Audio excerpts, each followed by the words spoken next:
data puncture on a dog to prepare for serum plasma. So I have my dog here. So the first thing I'm going to do is use this tourniquet to roll up the vessel.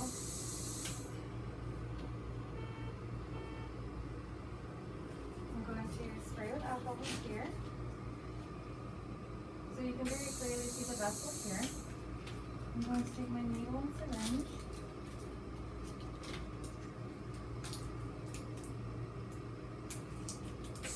And I'm going to, so you can see me. Make sure you can see it.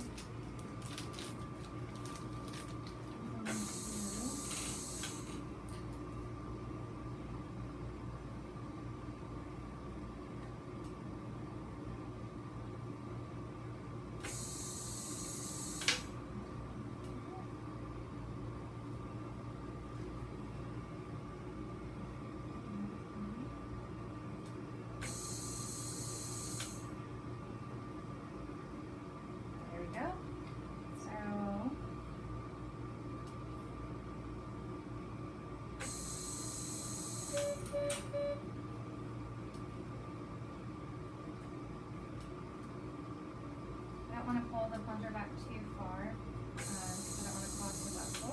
So then, if Heather wants to hold off on this for me, I'm going to first place the sample in the EDTA tube because it's the clot first, and I'm going to fill it to this line right here, or till the vacuum stops. I'm going to invert this one a couple of times. And the next tube I'm going to put in is the serum, so that one gets filled up to the top. And then the remaining I'll just put in this red top here. I'm going to discard my needle and allow this time to clot before I spin it down. So this has been sitting to clot for about 20 minutes here too, so you can see that there's a big clot on it. So what I'm going to do is I'm going to take the top off and I'm going to rim the tube, if you can see. So once I rim the tube, I'm going to throw that away. Then I'm going to place the tube, I'm going to balance it here in the centrifuge. So I'm going to grab this top here. It's about the same amount so that it's balanced. I'm going to place them in opposite ends of the centrifuge and check to make sure there's nothing in there. And for this manufacturer's instructions, it says to centrifuge this for 3 minutes. So I'm going to put this on for 3 minutes and wait for it to spin down. Now that my sample's been centrifuged, I'm going to get it out of the centrifuge. So that's my one that I balanced. So here it is. So you can see that the red blood cells go into the separator, and this is the plasma. So I'm going to take a plain white top tube.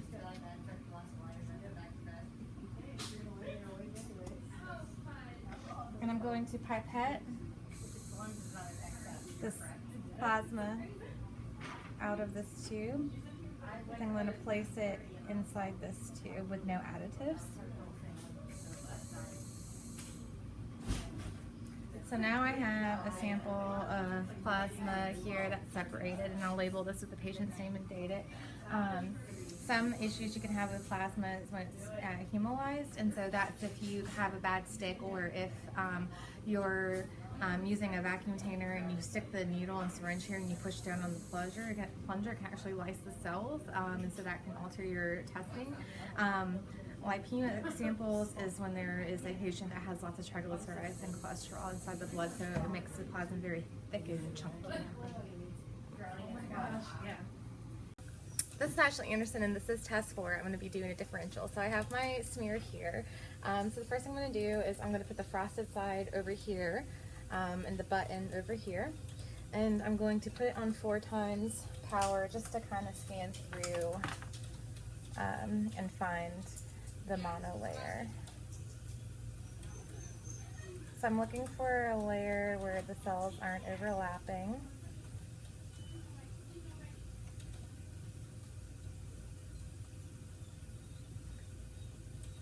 And then I'm going to move it to 10 times. So I don't really see any. There's a bit of debris in the field on 10 times, but so far I don't see any types of abnormalities during here. I see a good mixture of white blood cells and red blood cells here.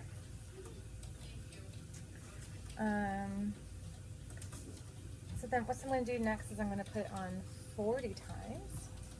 So I'm going to do my estimate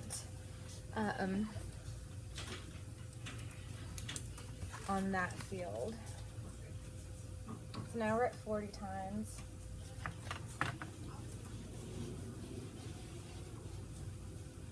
And I'm going to count the number of cells. I'm going to look at 10 fields at 40 times, and I'm going to count the number of cells I see. Then I'm going to do the average of 10 fields and then times it by 2,000 for the estimate. So I'm going to do I'm going to go in a motion like this too, so I scan the entire, so I'm not counting the same field twice. So starting 1, 2, 3, 4, 5, 6, 7, 8, 9, 10.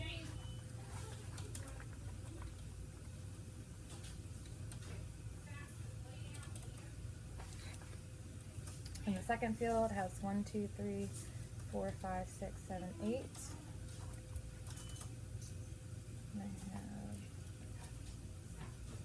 1, 2, 3, 4, 5, 6, 7.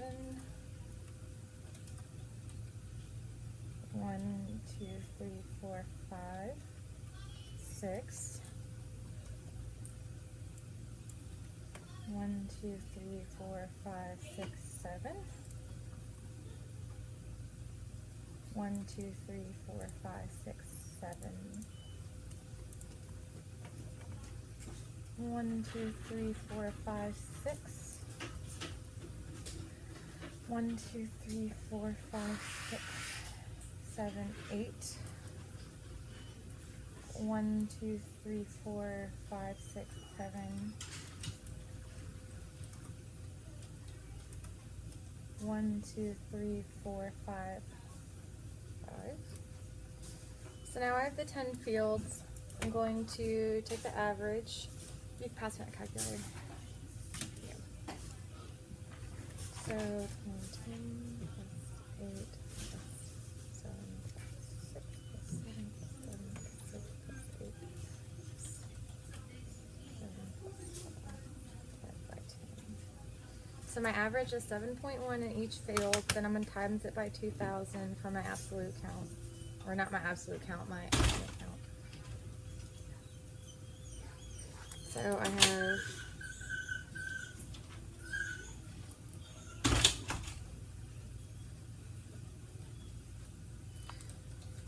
my white blood cell count, I had 7 per field times 2,000. I got 14,200. So now that I have my estimates, the next thing I'm going to do is go to oil immersion. So I'm going to, in between the turrets here, put a drop of oil.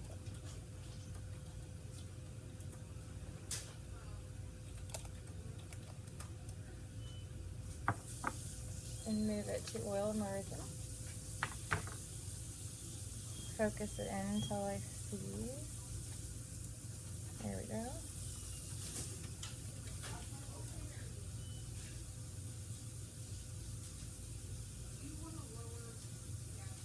So in oil immersion, I'm just going to take a quick peek at, the red blood cells here. Everything looks the same size, the same amount of central power.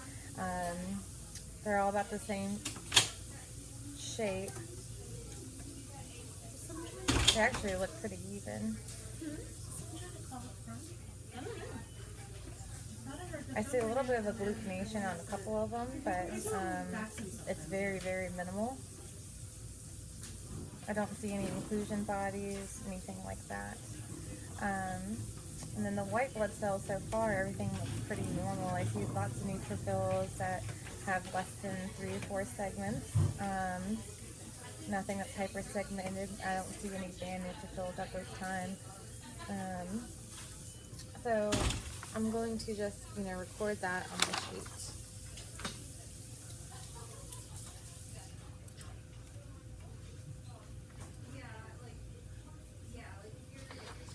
Okay. So while I'm on the 100 times the oil immersion, I'm going to use my counter here. It has the different white blood cells. I'm going to count the white blood cells until I get to 100. I'm going to go in a pattern like this so I don't count the same one twice. I'm going to do it till I get to 100. And then while I'm at counting, I'm going to do a platelet estimate. So I'm going to count 10 fields that I see the platelets, and then I'm going to count the platelets and do platelet estimates at the same time. Okay.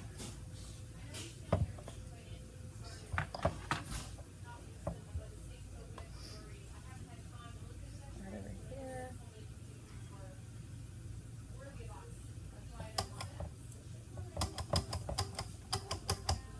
And I see 1, 2, 3, 4, 5, 6, 7 platelets.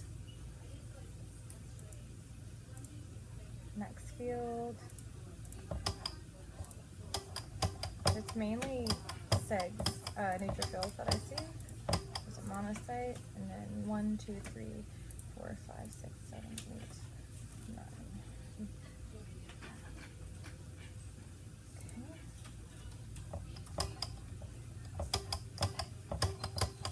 I see 1 hypersegmented neutrophil. I see 1, 2, 3, 4, 5, 6, 7, 8 segments. I'm just going to note that. And then there's 1, 2, 3, 4, 5, 6, 7 platelets, and there's some clumping. So I'm going to just add, I didn't count the one that has the clumping, I'm just going to note that there was clumping.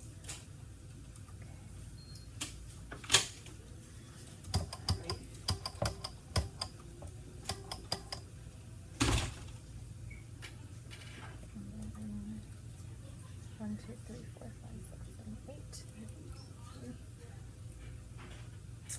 Next field.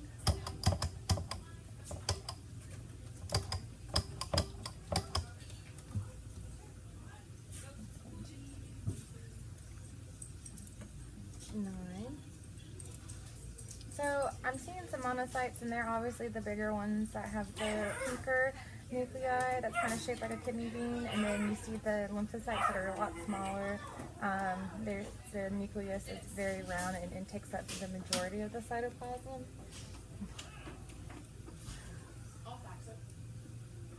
It's also stained really dark purple.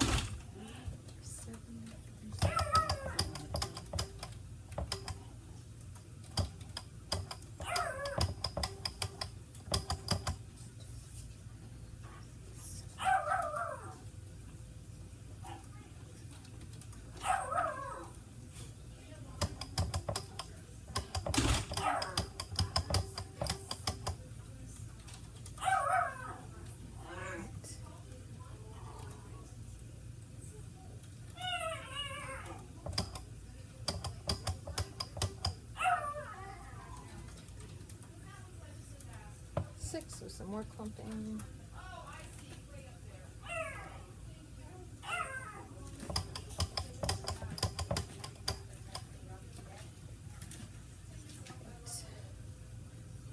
Okay, so I've gotten all of my 10 fields of platelets now. I'm just going to count until I get to 100 cells. You'll hear a ding on the counter.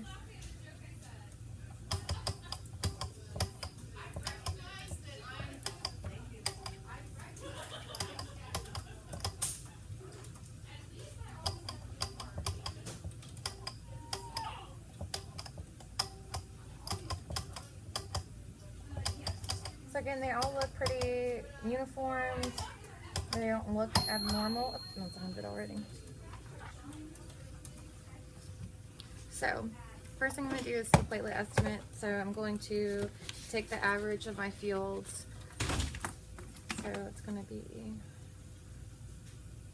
7 plus 9 plus 7 plus 8 plus 9 plus 7 plus 6 plus 6 plus 7 divided by 10.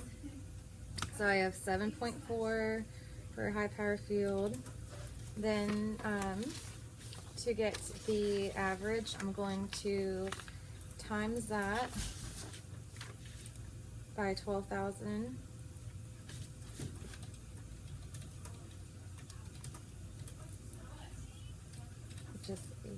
8,000, and then I'm going to times it by 15,000.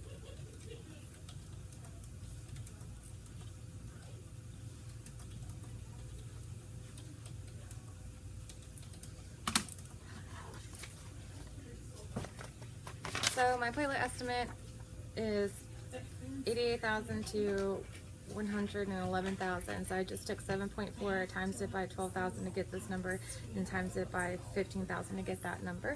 So now it's time for me to get the white blood cell count. So looks like I had the majority were 50% segs.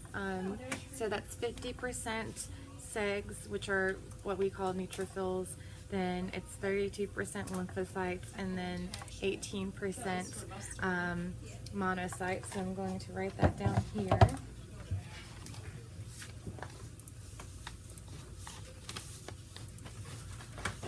So neutrophils, 50%, lymphs, 32, and then monos, 18%. Then to get the absolute count, what I do is I take the white blood cell count, which I calculated earlier, which was the 14,000, but I'm going to times it by each individual cell. So it's going to be, for the neutrophil, it's going to be 0.5 times 14.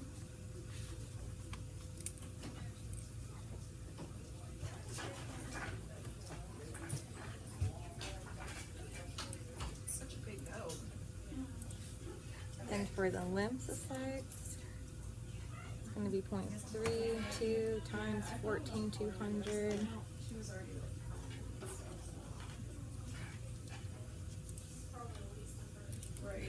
4544.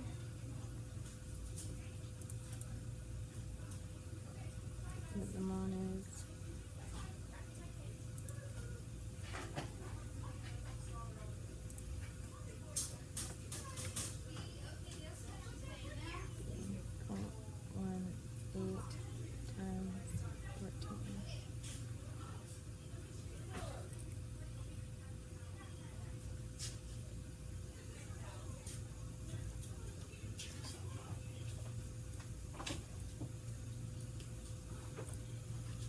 So my absolute count here, I made the percentages decimals, and then I times it by my white blood cell count, which was the 14, to get the absolute count here. I noticed one band neutrophil. I noticed platelet clumping, so that's something that I would add on there. As far as the red blood cell morphology, everything looked pretty uniform, same size, same shape, same central pallor. I didn't see any types of inclusions. The same with the white blood cells. I haven't seen any of that.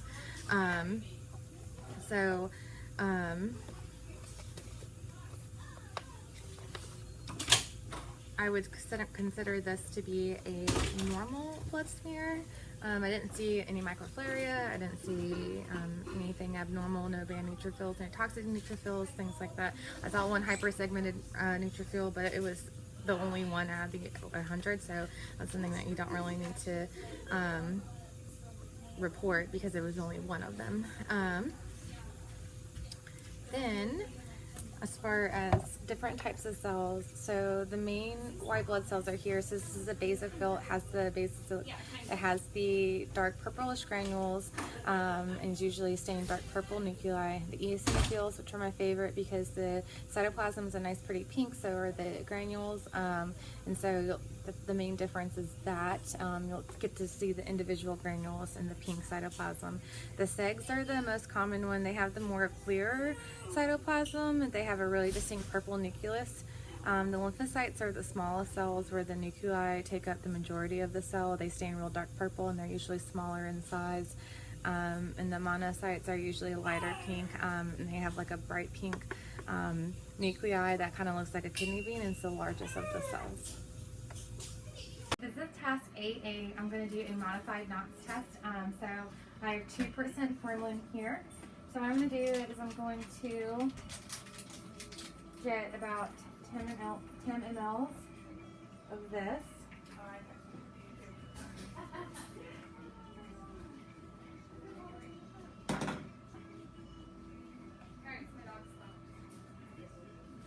So I have 10 ml of formula, and I'm going to place it in a 15 ml centrifuge tube. I'm going to get rid of this in the trash. Then I have EDTA blood here. I'm going to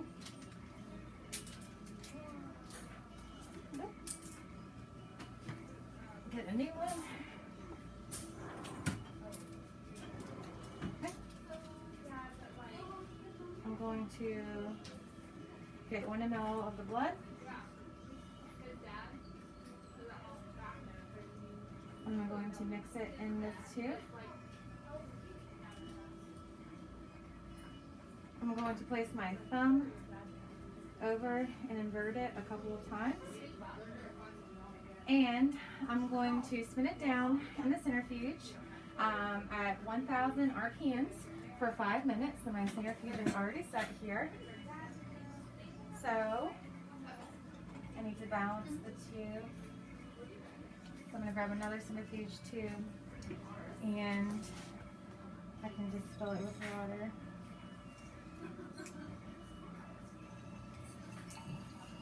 And this is just for the balance.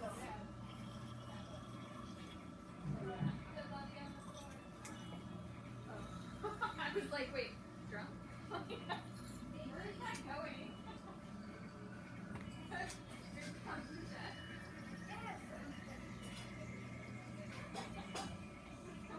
She was like, Cece, you know there's alcohol in here? She's like, yeah. And I'm going to centrifuge it, lock it, and then run it. And that's going to run. Okay, so the sample has stopped spinning, so I'm going to remove the supernatant so you can see that the sediment's at the bottom. So I'm going to come behind you where the sink is and just pour this out like that. So now I just have the sediment. So I'm going to take new methylene blue. I'm going to use a plastic pipette, and I'm just going to put 1 drop of the new methylene blue in the tube.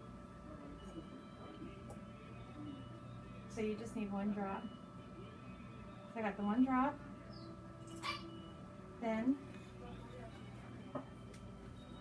I'm going to use the pipette and stir it.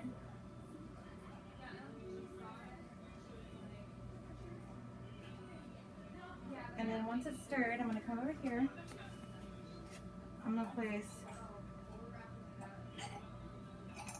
1 drop onto the slide.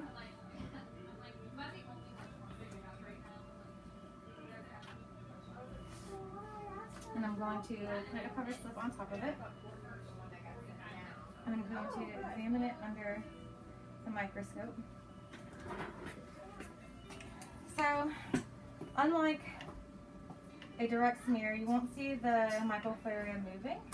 So there's 2 different types of heartworms. Here's a table to show the difference. So this is the most common one, the difilaria. So they're large in numbers. They usually kind of hang out in one place. They have a tapered head, and you can see it here, where their head kind of tapers to the point like this. They have a straight tail, and they're much larger, so they're about 120 to 310 millimeters. And then the second one is this one. It's few in numbers and moves across the field. It's got a blunted head, so you can see the difference that the head is blunted, and it's got a button hook tail. So there's the blunted head, there's the hook tail you see there, and they're much more smaller. So I'm going to look under the microscope, and I'm going to do it in a pattern where I kind of cross it like that so that I see every part of the field. So I'm going to go ahead and look at that.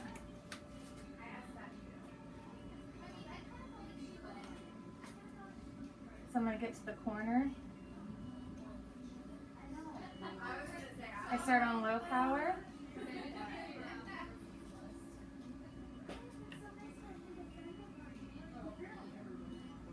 And then the next higher one.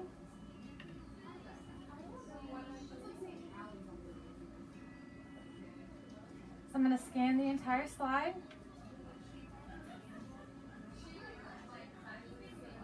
And record if I see anything. Alright, pause it. So I went ahead and examined the entire slide in a zigzag pattern. I did identify the dry area. It looks like this, and it wasn't moving around. So this is the first time I've done a knots test, or second time I've done a knots test. So I kind of enjoyed seeing the different types to do it. So this is actually from a shelter dog that we knew had heartworms, and so it was interesting to see it with actual heartworms. So what I'm going to do is I'm going to just record it in its chart and tell the doctor. This is Ashley Anderson. This is test 16 doing a direct smear of fecal. So I have just saline here. I'm going to just put a very small drop of saline. That's not a small one. Let's try it again. There we go. So it's a very small drop of saline on the slide. So the next thing I'm going to do is collect a small sample of feces. And there's one right here at the edge.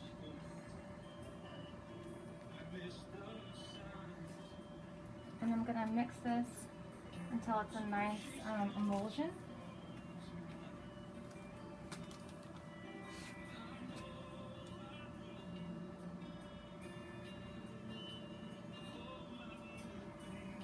So you're pretty much just stirring it so that it's all in.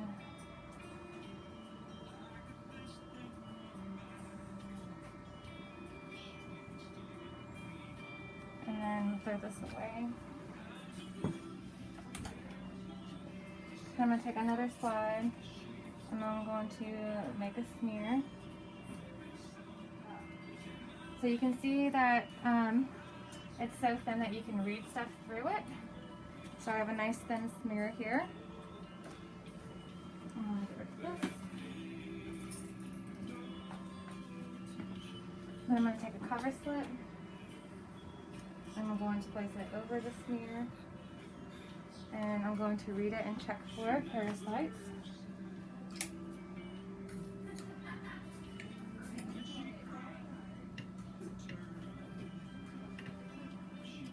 So I'm going to look at the smear in a fashion where there's a pattern so that you scan the entire slide. So start off at the corner in the low power. And you're looking for anything that has cyst, any type of eggs and things that are listed here. So I'm going to go ahead and scan this.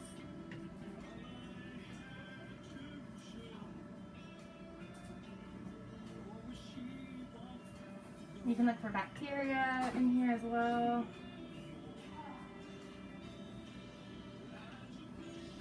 Okay, on pause. So I finished reading the entire smear in this direction. I did not identify anything abnormal, like just for a little bit of bacteria in the rod shapes that I found in here. So I'm going to write this in the patient's chart and inform the doctor.